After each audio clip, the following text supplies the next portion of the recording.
To spend matches at the baseball ground recently have been tense enough to justify a government health warning, and yet Derby have won 7 times away from home, and it'd be no surprise if they made it 8 at Millwall tomorrow. Well, while most attention will be paid to Phil G and Bobby Davison by the Millwall defenders, there's another partnership they really ought to look out for. You won't get anyone offering £1 million for Gary Micklewhite, but add his goals to John Gregory's and it works out to 20 or more in a season. And as backup to the main strikers, that's enough surely to lift Derby and the 2 ex-Queen's Park Rangers players back to the First Division. We've been quite fortunate this year that myself and Gary have been able to get on the score sheet as often as we have. But as you know, I mean, we're all defenders, we're all attackers, and going back to the year that we had at QPR when we won the second division, the goals were shared around the side very much.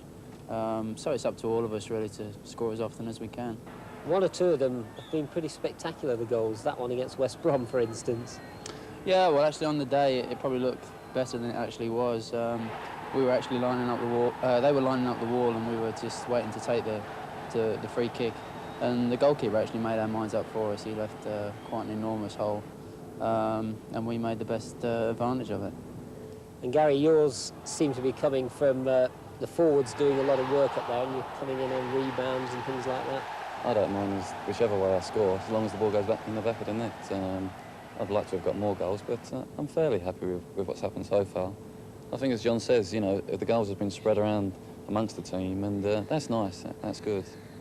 Is there any understanding between you two because of having been together QPR?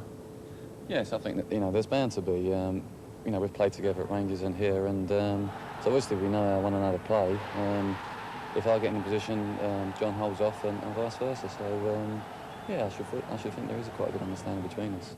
So, providing Loftus Road isn't sold off to a property developer in the meantime, Gary Micklewhite and John Gregory should be making a nostalgic return there next season.